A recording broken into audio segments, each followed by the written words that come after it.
Shavua Tov, and welcome. And today we're going to talk about Parashat Beshalach.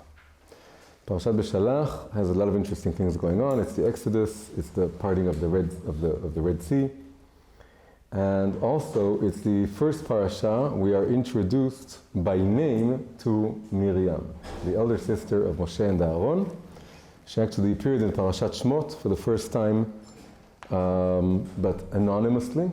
She was the elder sister guarding the ark, making sure that her prophecy is fulfilled and that he's not drowning somewhere. And she was there, but now she appears in her name for the first time, and she's called Miriam HaNevi'ah Achot Aharon. And this takes place just after the long, very famous, very fundamental Shirat Hayam, the Song of the Sea, which Moses sings just after the parting of the sea ends. So the sea opens, and the Hebrews come in, and then the Egyptians come in, and then the Hebrews come out, and the waters close, and the Egyptians drown. And after all that happens, then we have this very magnificent, epic Song of the Sea, which is sung by Moses. And then just when it ends, something very interesting happens. It says, it ends with Hashem Imloch Le'olam Va'ed. That's the pinnacle, the C of the song, Hashem Imloch Le'olam Va'ed. And then it says, suddenly goes back, Ki vasus Paro berichbo farashav bayam, as the horse of Paro and his chariots and his horsemen, they all came into the sea, and Hashem closed the waters over them, and the people of Israel went in the dry land inside the sea. It sort of repeats the entire story in one verse. And then we're told, and then Miriam comes in. ותיקח מרים הנביאה, אחות אהרון, Miriam the prophetess. And it's very strange because we're not told how we need Chazal to tell us what was her prophecy. Her prophecy was that Moshe was going to be born. And why is she called Achot Aharon? Because she prophesied even before Moshe was born. So she was only the sister of Aaron. Later on she may become the sister of Moshe. And then she takes the tof, the drum, the tof Miriam, in her hand, and all the women came out following her with drums and dance. Betupim uvimcholot. Vatan lehem Miriam, and Miriam answered to them, Shiru laHashem ki ga'o ga'a sus v'rochbo rama vayam. This is an almost verbatim repetition of the first verse of the song sung by Moses, the long song. This is a shorter version. It's just the first verse with a minor but very important difference. Instead of Ashira laHashem ki ga'o ga'a, I will sing to Hashem, for he is higher than everything that is high. And she says, Shiru laHashem, sing, in the imperative and in the present tense, not in the few. Not I will sing, you, all of you, in the plural, sing with me to the women. And that's really the end of the story of the parting of the Red Sea. So we want to focus on just this little thing, which raises many, many questions. Which pasuk is that? Which pasuk is that? So it's chapter 16, and it's verses 20 and 21. That's the two verses describing Miriam taking all the women, chapter 16, verses 20 to 21. Now we're going to do this through a Hasidic rabbi who is called Hamaor Vashemesh, after his book, as all famous rabbis are known after their most fundamental books, Hamaor Vashemesh. His name was Reb Klonimus Kalman Halevi Epstein. He was a student of Noam Elimelech, which is also the book name of Elimelech Milizhansk, Elimelech of Lizhansk. So a very fundamental book. He actually merited to something very, very special, that in some editions of Mikraot Gdolot for several years, and you can maybe find them, his Perush was there included among all the great Mefarshim, as he's this one Hasidic Perush that managed to pass all the tests and get there to be in some editions of Mikraot Gdolot which is something very, very rare, very special. There's no other Hasidic rabbi that had this. Now, if we open this book, Amaor V'Shemesh, on Beshalach, we see something very interesting. We see that he has 3 different Torot, 3 different interpretations, just regarding these 2 verses, the Song of Miriam. And they're very different, they even contradict one another. And they actually, when you look at them, they create a process, they create a journey. So it's like 3 stages in the evolution of, let's say, the voice or the dance or the spirit of Miriam.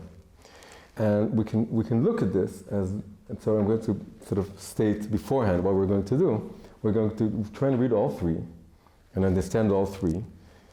And we can, and the thing, what happens is this, the first interpretation shows a weakness, a problem with the Song of Miriam, a deficiency comparing her to Moses.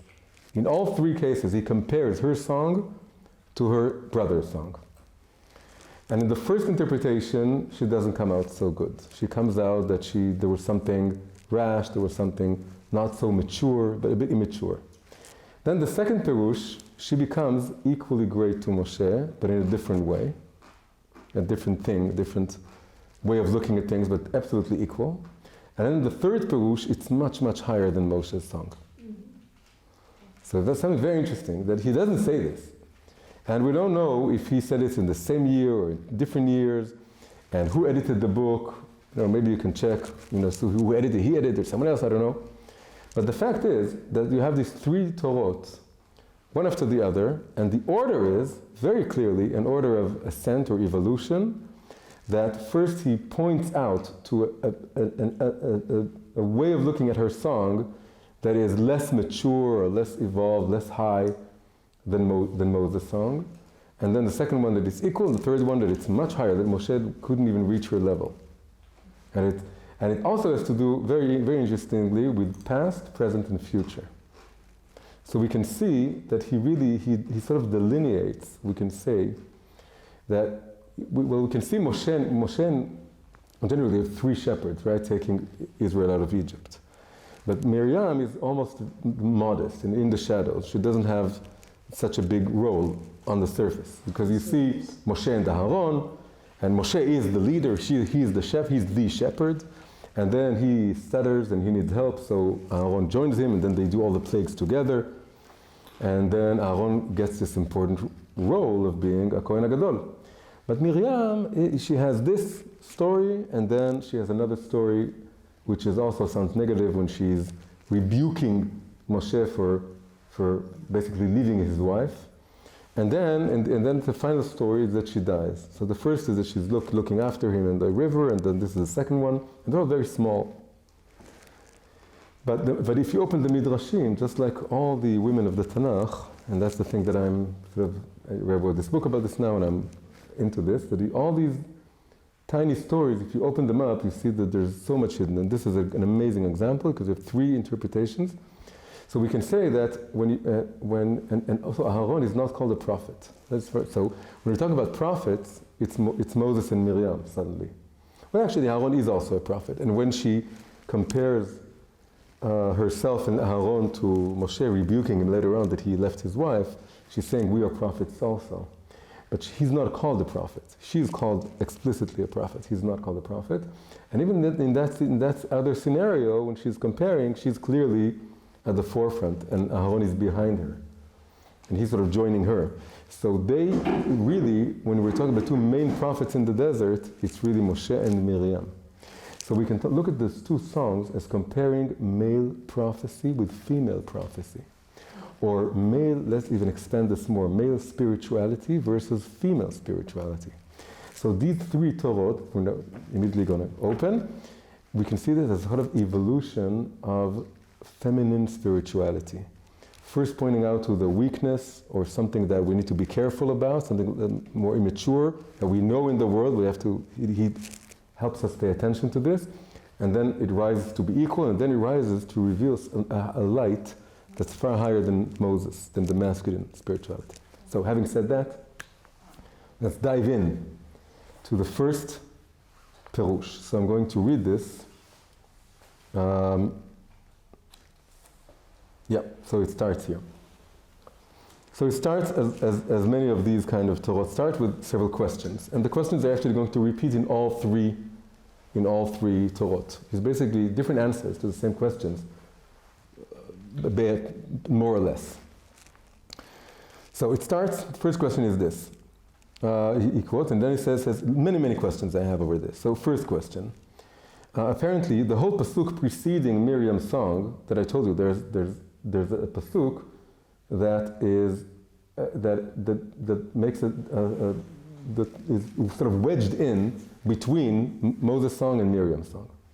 And this pasuk that I told you before, Ki ba sus Paro, when the horse of Paro and his chariots came in, and then the water covered. It's like a recapping the story, and that sort of separates. Why this whole pasuk seems absolutely unnecessary, completely redundant. So it appears. Because it's all been described before. And he should have stopped Moses' song and moved directly to tell us, and Miriam also embarked on a song of her own. So why do we need this verse, which is apparently unnecessary? Second question. We know that when Moses sang, everyone sang, men and women, everyone was singing. They said that even the fetus within the wombs of the women that were unborn, still unborn children also sang, everyone sang. So it wasn't a male song, it wasn't a masculine song, or it was a general. It was Moses was taking all the people out of Egypt, and everyone was singing. It's a general. Why do we need a particular feminine event, right? Like the Shabbat that was here just before. Why do we need this? Do events for everyone, for men and women? Why do you need a special sort of women thing? Second question. Third question.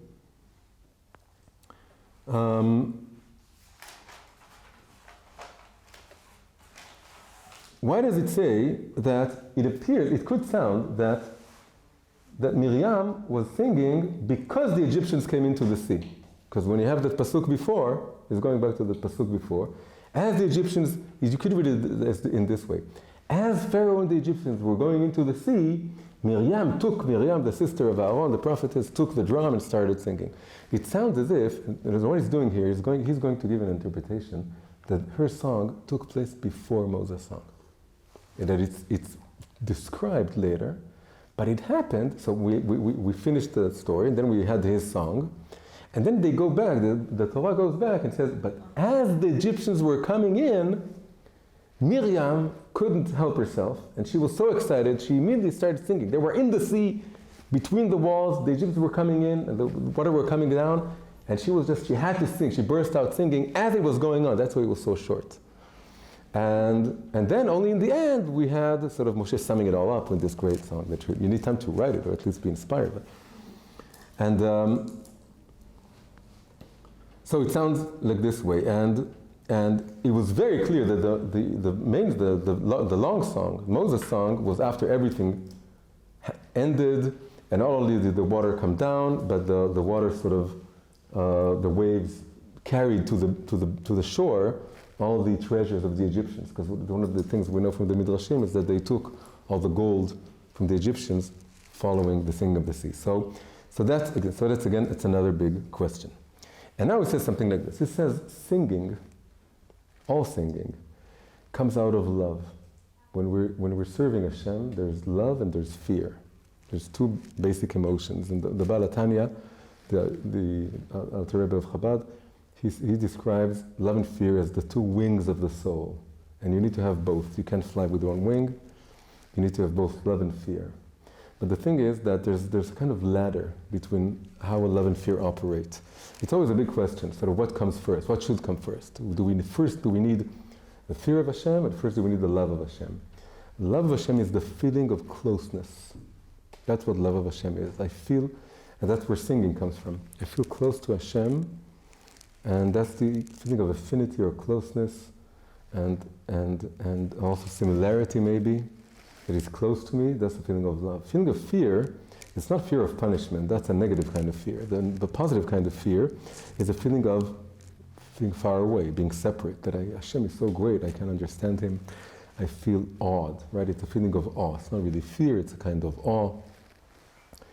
So the basic sort of Kabbalistic, Hasidic answer to the question, what is higher than what, or what comes before what, is that there's a kind of ladder that goes like this. The first level, we need awe, we need fear. What kind of fear? Very simple fear, called yir'at chet, or yir'at shamayim. Again, it's not a fear of punishment, it's a fear of Hashem is very great and big, and I want to do what he says. I don't feel close, but I feel that it's a very simple sort of Jewish trait of yir'at shamayim, and yir'at chet is I don't want to sin.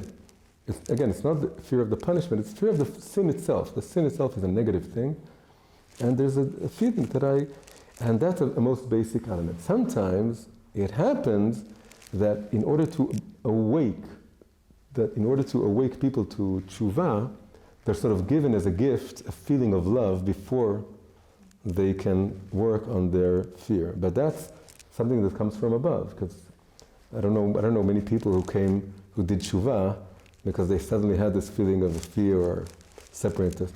It usually comes from a very positive feeling of closeness. But then that's what happens that you don't control. That happens to you. But if you want to try now, let's build sort of layer after layer of my Avodat Hashem. The first thing, sort of the ground, the foundations, is first fear, and then love after that. Love is higher in this sense than fear.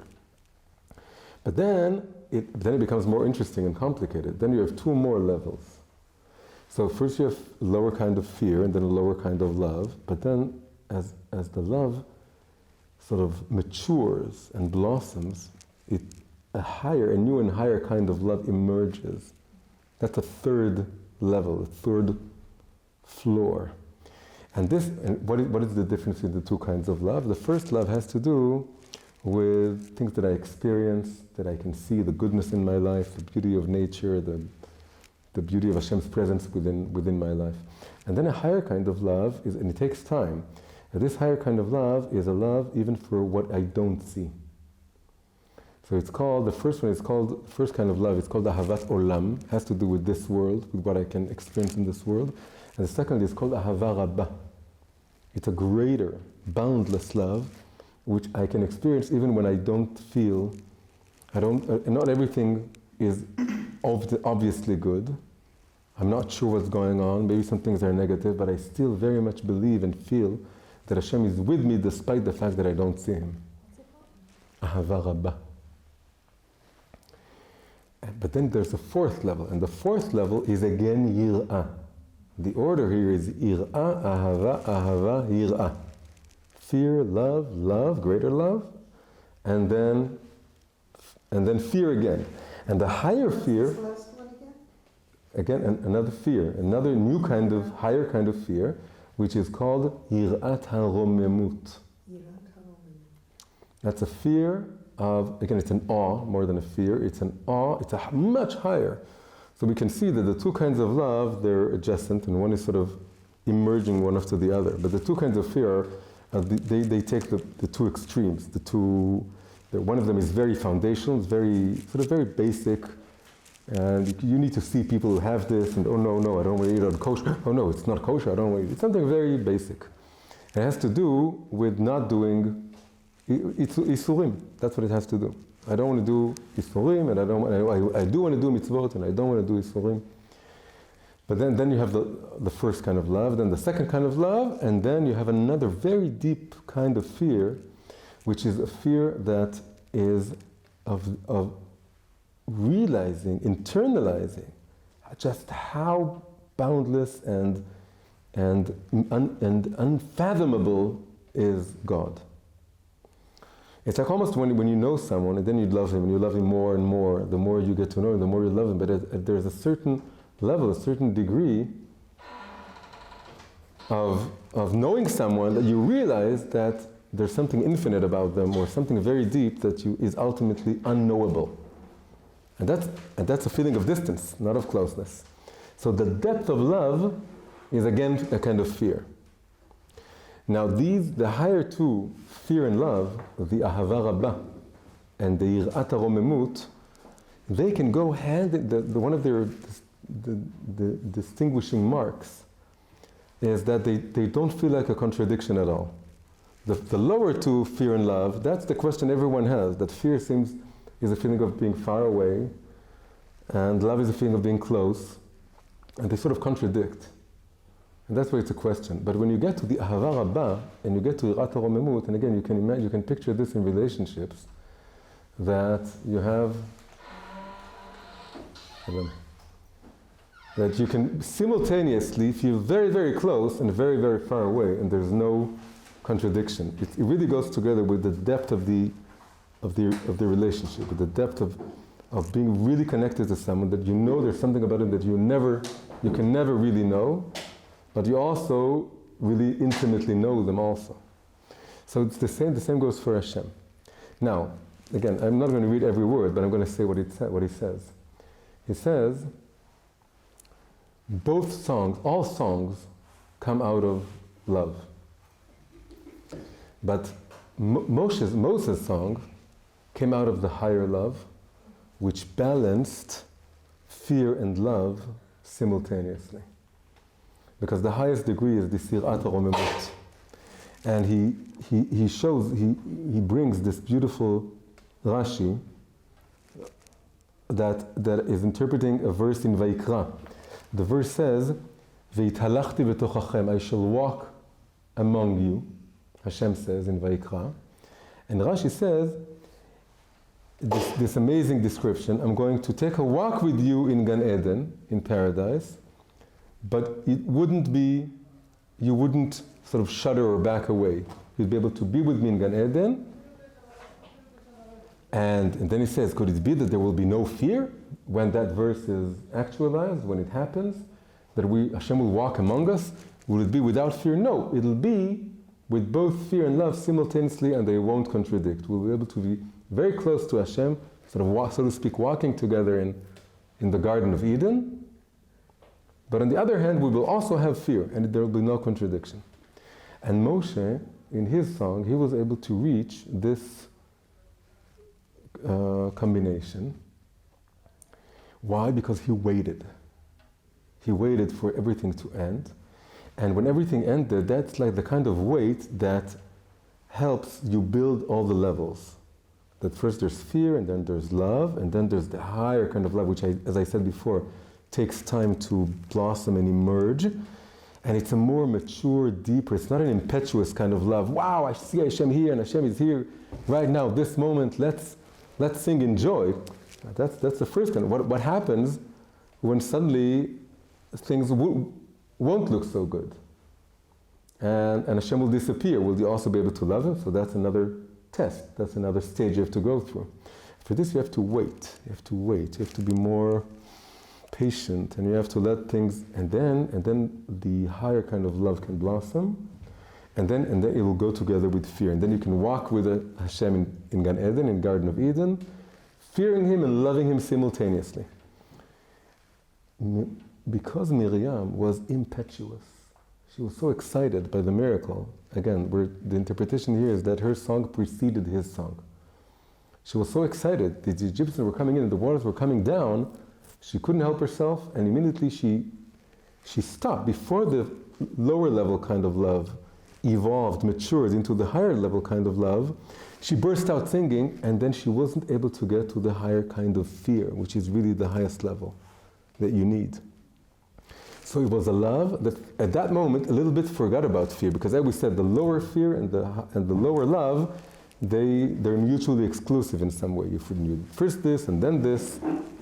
Only when you get to the higher levels can you balance things out and have both fear and love, like flapping the wings together, and you have these two things together. But because when you're overly excited by the first, more superficial kind of love, and you don't get to, and you start singing it and expressing it, and you think, this is it, let's sing it. And you're not letting it seep in and something even deeper that doesn't contradict fear, that has fear and love together with it going together. You don't let that happen to you, and you don't let yourself experience that or reach that level. And that's why he says his song, according to this first interpretation, we're going over 3 interpretations by the Maor Vashemesh for Miriam's song. The first one shows her song to be somehow inferior to his song, or not as mature. Second one equal, third one higher. So this is the first one, when her song he's criticizing her song. He's saying it's brought here, so we know how to be careful not to behave in this way. And if we're looking at all these three perushim as the evolution of feminine spirituality, then this is a kind of road sign saying when we're working on feminine spirituality, which by the way is also needed for men. When I'm saying feminine spirituality, then on one level it's first and foremost for women, but it's something, I see all Chassidut as feminine spirituality, relatively speaking, and I'm Chassid, so I'm also working on the feminine spirituality. So I'm talking to both men and women, but of course for women it's more alive. So the first stage, to be careful regarding with this stage, and this is a stage in which the feminine spirituality still needs to learn from the more classic, traditional, Mosaic, in terms of coming from Moses, spirituality. Don't get overly excited by an outburst of love, because and don't go out and sing it and write it and sanctify it and stop short at that moment, because then take a breath, take some time, let the miracle end, let the real sparks, the gold, come out from the sea, let a more mature, deeper kind of love to emerge, and then you'll be able to balance love and fear in a far more mature way, and this is the proper song to sing. All this according to the first perush by the Me'or Shemesh, first interpretation. So we'll just read the final sentence to see how he says this. So he says, Miriam wasn't able to attain Yirat HaRomemut, the highest level of Yirah, of fear. If she had waited until Moses had finished everything, and she would have added if she would have sung after him, not before him, and she would have sung a song that takes everything that he did and goes one step further, that would have been different. But she didn't wait. She didn't wait, and the moment she saw the Egyptians come into the sea, she immediately took the drum and said a song, and because of this, she only merited to say just one verse. If she would have waited, she would have had a longer, deeper, more complex song to sing that takes more variables into account, that takes both fear and love, really. So she only merited to say one pasuk.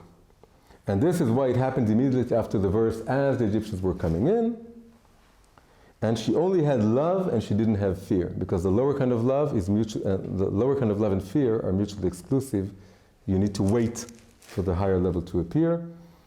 And that's it. Yeah. Because I thought that the base, right, is the most basic fear, and then there's the most basic love. Yeah. You're saying this most basic love is mutually exclusive? Yeah. It's not a stepping stone that you need? It's a stepping stone, but it's a totally different vibe. Sort of let go of this. Oh, right. That's, by the way, a general, whenever you have these four, there are many sort of, in Chassidut and Kabbalah, you see many kind of structures of four. And it starts with Hashem's name. So it's Yud and Hey and Vav and Hey. And Yud and Hey create a name, which actually appears for the first time. That's an amazing remez that he doesn't say. But the name Yud and Hey, appears in Shirat Hayam for the first time. Ozi v'zimrat vayili lishwa. I think that's So the name appears here for the first time. And maybe I didn't say the right verse, but the name appears here for the first time. Maybe you can find it. So Yud and Hey always go together as a pair. It's like a inseparable couple. That's how they're called in the Zohar. But the Vav and Hey, sometimes they go together, sometimes they don't. Maybe mutually exclusive is a bit too radical, but they're not necessarily always together. So they could be separate. Okay. That means it's a temporary union. They're together and then they're separate, together they're separate. They always have to be reunited again and again and again. But the higher two, they really go together. So again, this is a general structural rule for many, many different kind of things that you put into these four slots. But here it's very, very beautiful. So that's the first Torah of the Me'or Shemesh, and that's just the beginning of the journey. It's when we're working as Hasidim and Hasidot on feminine spirituality, that's the first sort of road sign, that a warning sign, sort of red light, that there's, what is feminine spirituality? It's more coming from the heart and the emotions. And the emotions are impetuous, and sometimes they feel like bursting out in joy or in song, but then you don't get from what is called chitzoniyut halev to pnimiyut halev. In order to move from the more superficial levels of the heart, which are, again, they burst out and they're immediate and it's like the foam on the surface of the water, in order to get to the deeper waters, the pnimiyut halev, the inner level of the heart, you need to sink, you need to let things sink in. You need to wait for the miracle to end, see what it does to you, see both the love and the fear, all the different sides of it, and then you reach this higher level. Moshe did, and Miriam didn't, according to the first pillar. Yeah. When you say we need to let things sink in, can you give an example outside the sea? Well, I'm very bad at giving examples. Or something that makes it well, more... you just imagine there is something, yeah, well, there's this tendency, you see something good happens to you in your life. And it's very easy to sort of burst out, what a miracle, I'm so happy, let's celebrate.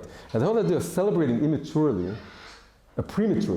celebrating prematurely has to do with not waiting to hear the deeper meaning of what's going on. Maybe what's happening is not just a reward and something, maybe it's also a challenge.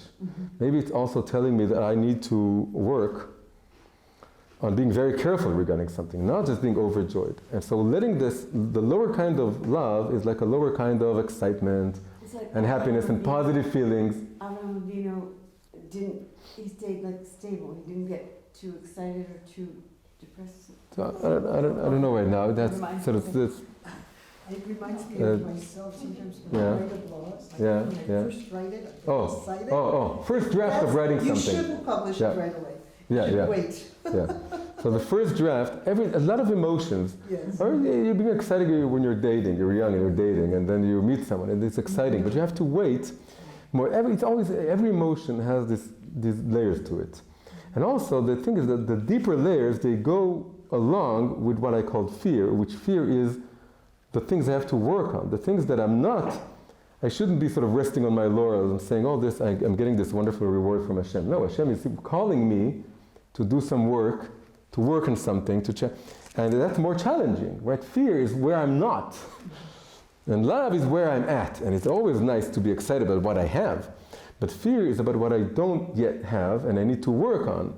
And so again, moving from the first kind of fear is I have to work on this and that, and then I get a reward. I'm so happy. No, hang on. Let it sink in, and then you see that now it's an invitation to work on something even deeper than you worked on before, like doing tshuva on the tshuva. So in order not to sort of lull yourself into a false sense of security or a sense of just being sort of, I've reached this higher spiritual level. This feeling of I'm in this wonderful spiritual level, my intuitions are so amazing, what I see, and being overly excited, it's really a little bit too much about yourself. And not so much about Hashem. Hashem is always unknowable, always unfathomable. There's always something new to learn and a new level to reach, compared to which you're not there. You're still in the beginning, right? That Yirat HaRomemut is telling you how little you are compared to the infinity of Hashem, and how everything that you still have is nothing compared to the infinite light of Hashem. The Baal Shem Tov said that, the verse says, Torat Hashem Tmima Meshivat Nafesh. That Hashem's Torah is whole, it returns the soul, it brings us back our soul or our nefesh. And he said, so the usual interpretation is, when does the Torah return our soul? When it's whole, when you don't just study part of it, or some of it, you have to study all of it. But the Baal Shem Tov flips it around and he says, the Torah is only returns your soul or connects your soul to its root when you realize that regardless of how much you learned, you still haven't learned anything. The Torah is still whole, you haven't taken one slice of it. It doesn't matter how full you are, how many books you've read already, it doesn't matter. The Torah is like this magical cake, that it doesn't matter how much you take, it's always full. It's like you never ate a bite. You still don't know anything. This is a beautiful image for Rirat HaRomemut, the higher kind of fear that comes after all the love. I love and I love more and I love more. I feel closer and closer and closer to Hashem. But despite being so close, there's this realization that I still don't know anything. And I still have to work on everything. And this is Rirat HaRomemut. And you don't get there if you're overly excited, if you stop in the middle of the journey and you celebrate how close I am to Hashem. Thank God that I was far and now I'm close. Then you lose the feeling of being far that needs to walk with you. Even as you're walking with Hashem in Gan Eden, you need to have this feeling of, I have no idea who this Hashem is. Okay, second Perush. Second Perush, that's the one where it's going to become equal. So this is amazing, because it's thinking the exact same questions and giving totally different answers. And now it becomes, now she also sings before Moshe, but now suddenly it's good. And the fact that all the three Perushim are here, and they're one after the other, tells us that now it's a new step, right? It's a new stage. Okay, so he says again, I'm going over the same questions. The women also said songs, it went together with Moshe, and also the fetuses. And what did we have this verse that was said before? And then he says like this. Then he says, he takes an idea from Chazal that say, that they go over the Tanakh, and they say you have 9 songs. They go over 9 songs. I don't have the list here, so we need to believe. And all these songs are called Shira. Shira, Shira, Shira.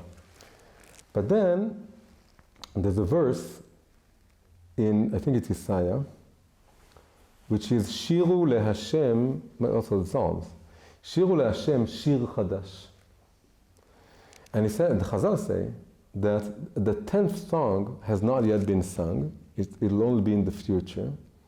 And that's a masculine song. So now this is really going together very much with the first one. Why? The songs that we're able to say in this world, we're in the world, we're inside, we haven't seen the end of days, we can't sum things up. Whenever something happens, we sing a song. That's, relatively speaking, a feminine song. That's why it's all called Shira, Shira, Shira. In the future, with the end of days, when everything is finished, we'll be able to look back, so to speak, sort of above history, above time, and then we'll sing this masculine song. There's something about the cycles of history that are more feminine. By the way, you can even get a feel for this when you think about a woman is born, and within her there's a capacity to give birth to more people. But when a man is born, that's like an end in a way. That's it. If there's no woman, then the seed will be spilt in vain.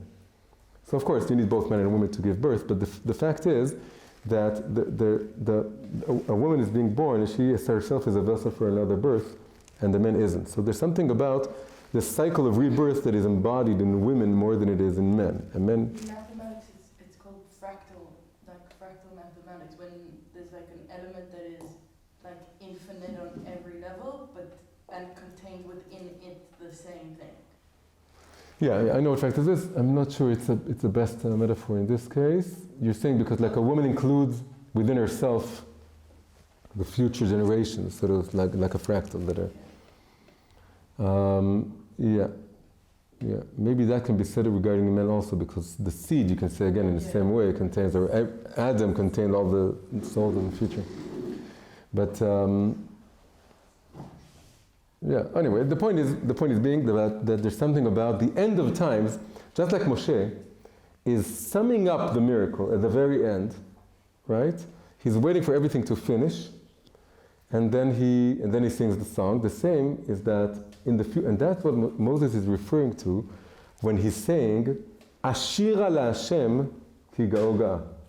He's really saying, I haven't yet sung anything. This is just something that we need right now. We need a song right now, so I'm giving it. But that's not the main song. The main song, just like I had to wait for the miracle to end, and then I can sum it all up and tell you what happened here. What happened was that Hashem came and they drowned and everything. But really, that's just like a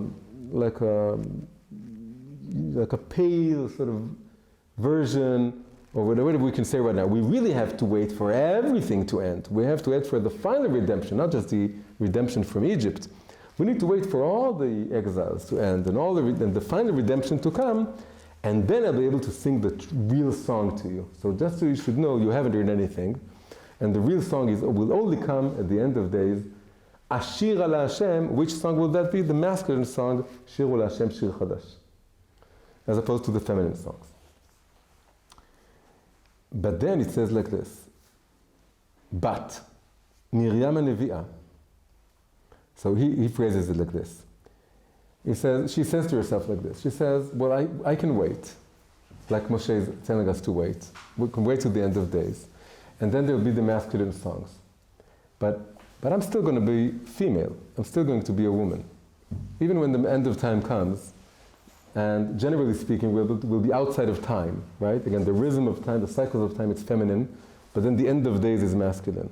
That's when you're outside of everything and you're looking at sort of the map of everything that happened, like a history book, and it says everything that happened, then you can look above it and you sing a masculine song immediately.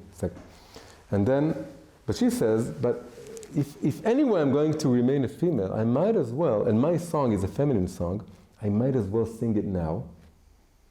Because my thing in the world, my addition, my contribution to the world, or to the songs of Hashem, singing, praising Hashem, Moses' thing is looking at things from the outside when they're finished. When you can put everything together and you can look at it, and you can say, so that's what happened. And that's it. That's like like a history book, like a divine history book. But my thing is to appreciate the moment.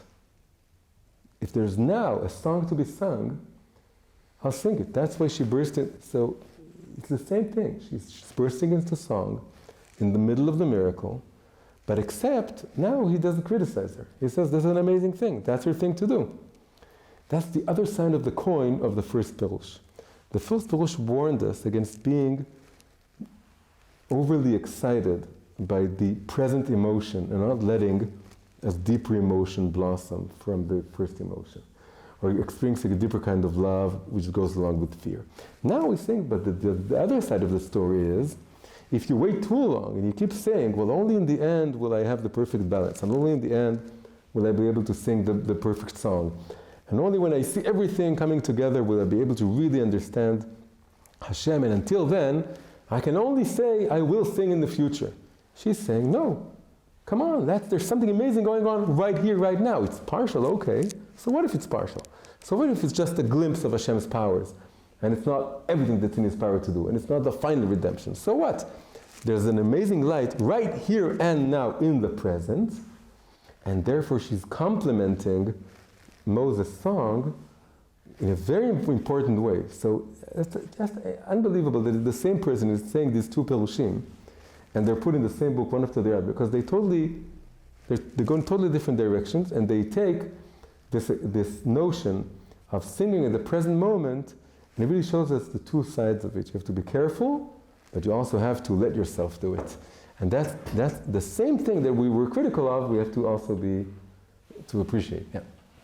Okay, I have a question. Yeah. I learned that, like, until Mashiach, like, the energy is going to be, like, more masculine, and then as it gets closer to Mashiach, more feminine, and when Mashiach comes and onwards, feminine. So it's very interesting. Like, why is it the opposite with the songs? It's not the opposite. There's a progression. There's the three Perushim here. Again, the whole structure of this shiur is that we're going over the Ma'or V'Shemesh. There's three Perushim for Miriam's song, and they delineate an evolution of feminine spirituality. The first Perush says that it's not as mature as masculine. The second has them become equal, and the third has the feminine spirituality become higher than the masculine spirituality. Oh, I thought you were just saying that the feminine turns into masculine. Like, no. It starts with feminine, right? Because it's she. No, it's feminine throughout the way. It's feminine. All the three Perushim are about Miriam's song. Miriam is here the embodiment of feminine spirituality, feminine prophecy, feminine singing, and the revelation of a feminine perspective on redemption. But the three Perushim, they show an evolution in which it starts below. That's exactly what he said. that throughout history, first we had Moshe and then Miriam was sort of behind him. And then the second Pirush, this Pirush, has her complementing him, they're being equal. And the third Pirush, which you haven't gotten to yet, is her prophecy, her spirituality, her song suddenly becoming much higher. And that's really, now all this is called Aliyat HaNukva in Kabbalah, the rise of femininity. So let's just finish this. This is a much shorter one, the second Pirush. So she says, why wait until the future? It's good at this time also to sing immediately. Shiru LaHashem, not Ashira LaHashem. Let us sing. That's really what Shiru means. Let us sing. That's why she said it to all the women, all of us. Why do we have to wait for this future? That's a very masculine perspective. That we never know what happens until it happens. We have to wait for the... And no singing, really no song can ever be sung until the Mashiach comes.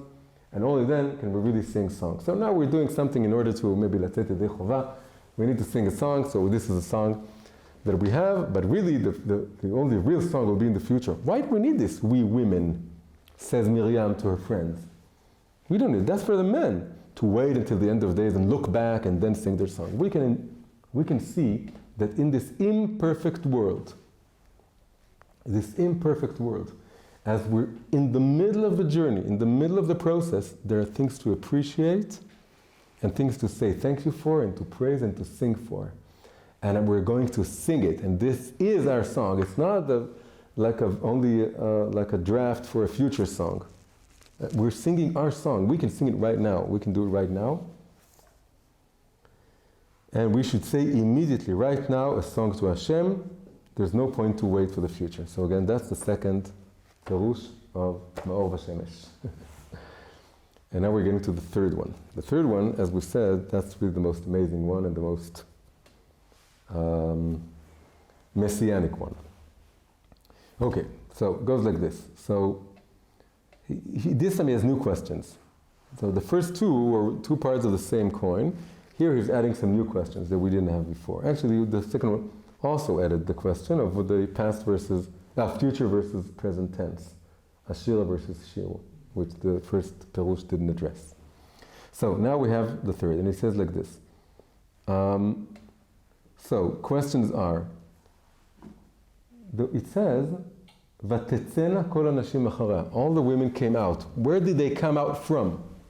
What is this coming out from? Where were they in? Where did they exit? Where did they come out to? That's the first question he has in this third Pirush. Also, mecholot. Why do we need the mecholot? Just say the tupim. She took him tof, and then all the women took tupim also, drums. And the mecholot, he's curious about the dance. What was the dance about?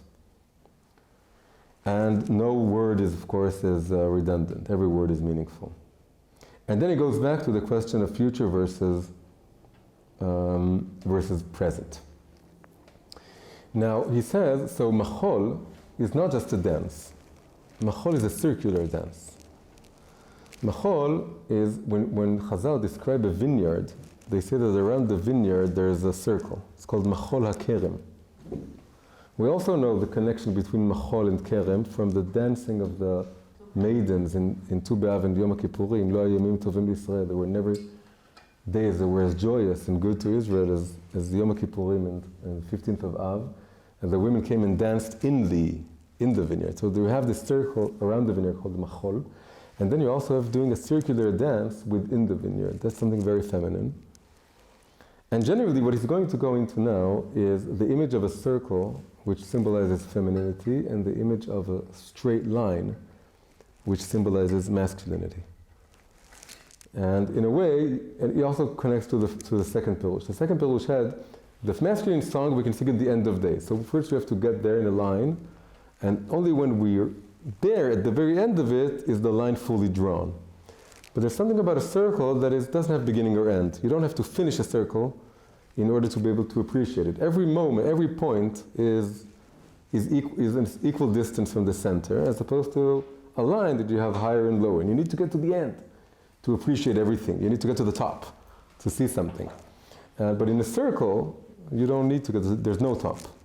So it's going to go into this very deeply now. So he says like this, says, in the very end of tractate Ta'anit in the Talmud, it ends with this amazing description that in the future, Hashem is going to take all the tzaddikim and he'll do a dance, a circular dance, and all of them, regardless of where they come from, their arguments, whoever was superior to anyone else, all the tzaddikim will be equal. They will live in one big circle, and they will all point to Hashem and say, Ze Hashem kivinu lo.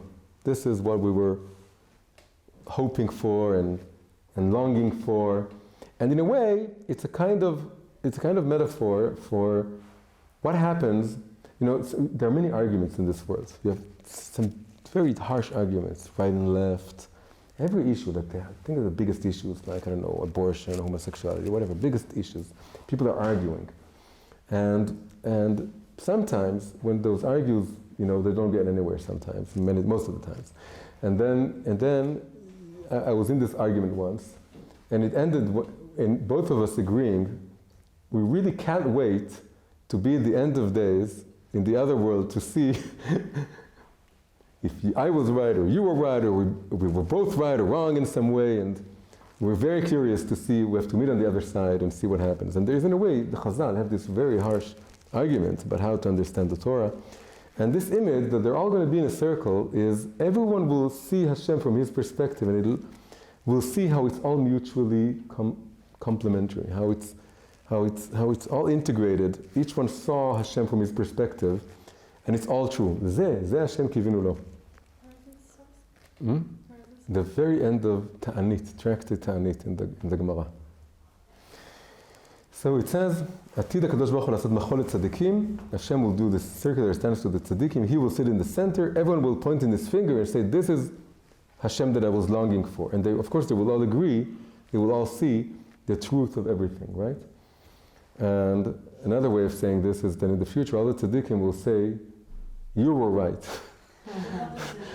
We're all hoping that in the future we'll be able to say, see, I told you, I told you I was right. Told you so, but you told me so, I told you so, you told me so. We can see how we're all parts of this. We all have this partial perspective and something that's greater than us. Okay, now it says like this. It says, and then it goes into suddenly this Kabbalistic explanation that we have to go into a little bit also. And he says, when according to the Ari, how did Hashem create the world, right? Kabbalah is going before creation. Although the Mishnah says, so we should know what came before and after, or what we should know, but that's exactly what Kabbalah does. It took some time in order for us to be able to answer those questions to some degree. So the Ari start with before the Bereshit bara Elokim et hashamayim ve'et haaretz, he talks about infinite light of Hashem. Hashem fills all the worlds, all the future worlds. Hashem is everywhere. It's all one infinite light. And then when he has this desire to create the world, in order to have a room in order to create the world in, because he fills everything, he creates, so to speak, it's just big mashal, but he creates this spherical or circular space. And he pushes his light to the sides, so to speak. So Chassidut is always very careful to explain, it's not kifshuto, the light is still there, but from the point of view of, if you're in the space, it appears to be empty, but if you look at it from Hashem's perspective, it's still full. That's a big topic in Chabad especially. But anyway, the picture is that he pushed away the light in all directions and he created a circular space. So that's how the world was started, with a circle. And then a line of light came into this space. He took this like a thread of light and he descended the thread into this empty space. And from this line of light, all the worlds were created. Each world is again circular, but each circle is smaller than the previous circle, and there's a hierarchy of worlds. But each world is a circle that sort of echoes the original surrounding light of Hashem. Now, so we have two kinds of light here. One is called the surrounding light. That has to do with circleness and equality. That Hashem is everywhere at the same time. And the other kind of light is not called surrounding light, it's called light, the filling light, right? The Hebrew verse, the terms are Sovev Kol Almin, the light that surrounds all the worlds, which also means it permeates all the worlds equally. It's not just, when you say surrounding, what we mean by this is that it doesn't matter if I have a small vessel or a big vessel, if I know a lot of Torah, I know little Torah, I learned a lot, I haven't learned anything, I'm tzaddik, I'm rasha, I'm beinoni, or wherever, it doesn't matter. The sovev light, the surrounding light, surrounds everything. And really what it means, when it's explained, is that it permeates everything equally. It's in the holiest of places and the least holy of places, in the holiest of persons and the least holy of persons, to the same degree. Then you also have the memale kol almin, the light that fills all the worlds. But that depends on how big the world is. If it's a small world, it's a small vessel, contains a little light. If it's a bigger vessel, it contains more light. If we grow and mature and learn, we sort of reach a higher world, so to speak, and then we have more memale light, right? The light that fills the worlds. And someone who is less tzaddik, he has less light. More tzaddik, he has more light. Less wise, less light. More wise, more light. But the sovev light is everywhere to the same degree. So it has to do with the circle and the line. A line, when you have a line, you can say, you can point to where people are. There's a ladder of, there's a certain hierarchy. There are many, many different hierarchies. But for example, let's talk about a hierarchy of kedusha. You can have tzaddikim, and you have some people who are not tzaddikim. Tzaddik, beinoni, rasha. That's a hierarchy. But you also have the surrounding light, the circle, and that is the sovev light. Sovev comes from sivuv. And in a circle, everyone is equal, and that means that how could Moshe be more humble than any person on earth? And the Mefarshim say even than an idol-worshipping non-Jew, he was more humble, because he was able to see that the potential exists in everyone the same, and because you have to lelamed zchut on others, and you have to assume that others will do a better job of what you're doing if they had the opportunity. They just don't have the opportunity for some reason. Moshe told himself, I happen to be Amram's son, and I happen to be the 7th generation from Moshe, and I have a lot of merits that I didn't, but if someone else had the same merits, he would do a better job. That's what Moshe told himself. That comes from being attuned to the surrounding light that permeates everything simultaneously. And we need to walk around in life, both appreciating hierarchies, seeing that there has to be teachers and students, and that means that I have to learn from teachers, and I also have to teach students. I have a job, I have a purpose. I have my place in different hierarchies, and I have to know where I am. But on the other hand, I also have to get this feeling of the surrounding light being everywhere, and therefore even someone who I may look down at from a certain hierarchical point of view, I also need to have another way of looking at it, that we're totally equal, and maybe also when you have a circle, then there are endless hierarchies, and each point is the top of a certain hierarchy. Right? Imagine like a wheel with many spokes. So you turn the wheel, and each point is the top of its own hierarchy. Each point is at the bottom of a certain hierarchy and at the top of another hierarchy. And so I see someone who my immediate feeling is that he's lesser than me in many, many ways. But it's not true.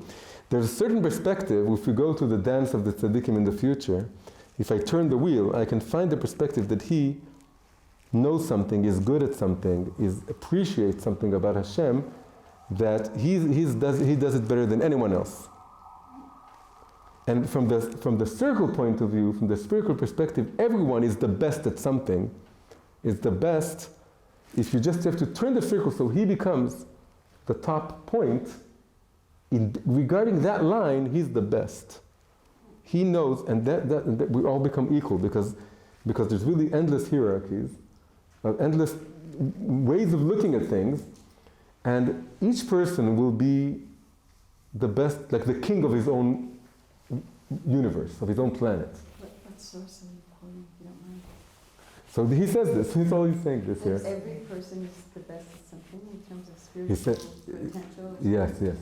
That's the whole point. And for me, finding a lot of words to describe something that has to do with the surrounding light. Such a unique soul tikkun. Exactly.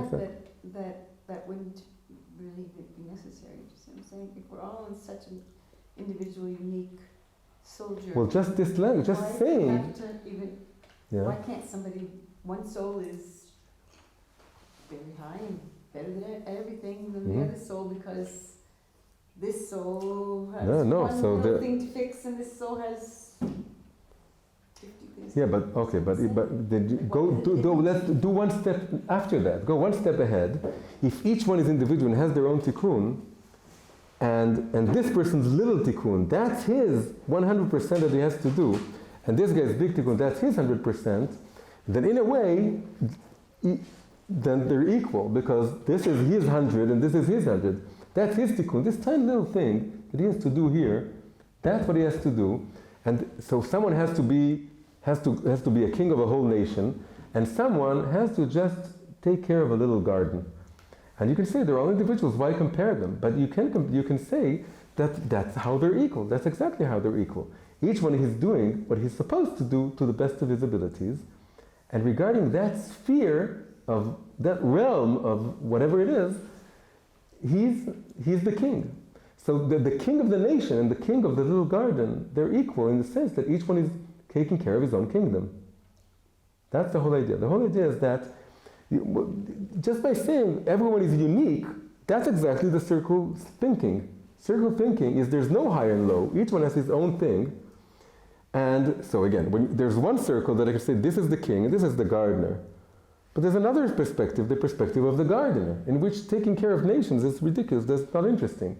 Let's see the king come to the garden and take a little plant and take care of that.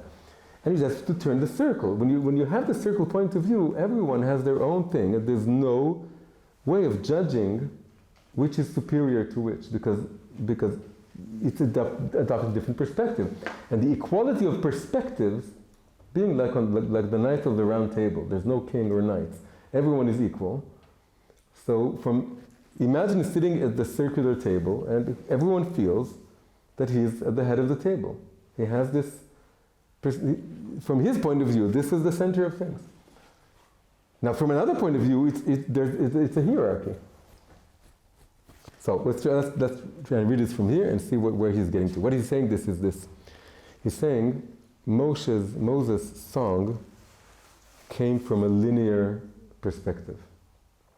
From his perspective, from a linear masculine perspective, you have higher and lower, and you have right? Moshe, he's bringing the Torah. That's something you. I'm just confused because you're also saying his humility came from the fact that he did see this round. Yeah. There's something very balanced.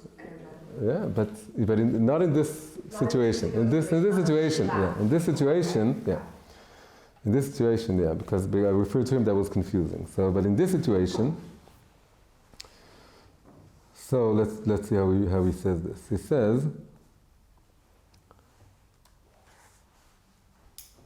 that in our world, in our era, we are forced all the time to use hierarchies in the sense that we have to tell who's greater than who regarding something. We have to have this. We can't work on anything, we can't build anything, we can't study Torah without these perspectives. But in the future, that's very, very interesting, because before he said that Miriam's song has to do with living the moment. And Moshe is looking from the future. But now, again, there's another reversal. Now she becomes the futuristic prophet, and he becomes the present day prophet. And each Perush here is sort of flipping something regarding the previous Perush. So according to the third Perush, she was able to illustrate or to embody or to give to lehamchish, how do you say, to convey what is how this surrounding light appears to be. When they were singing, dancing in a circular dance, and they were able, and that also has to do with experiencing at the moment. There's something about this future of all futures, this sense of everyone being equal, this future dance of the tzaddikim can be experienced momentarily if you're attuned to the right perspective.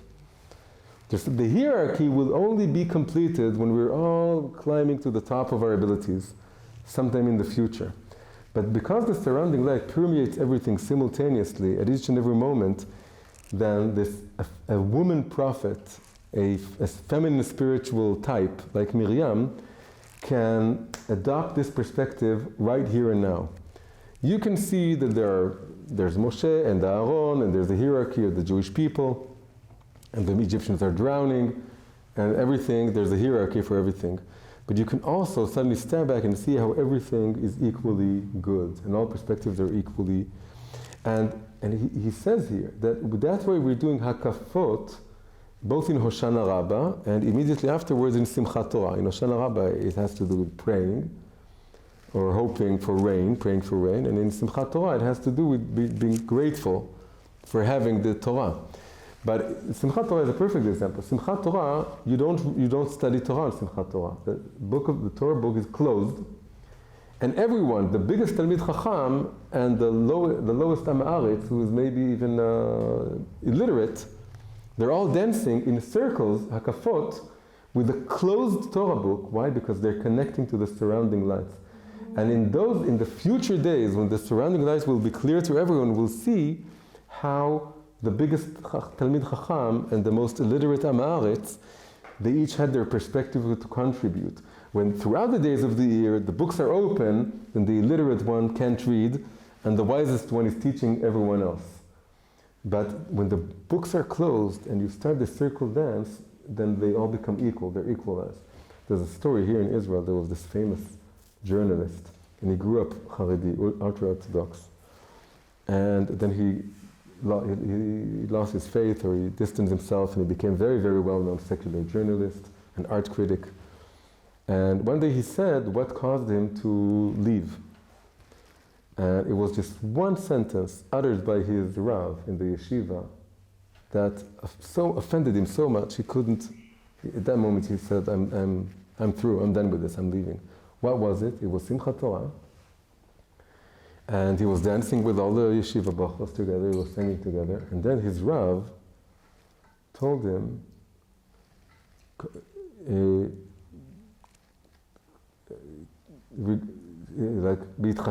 like take into consideration, or compared to how much you studied this year, you danced enough. Yeah, that's what he told him.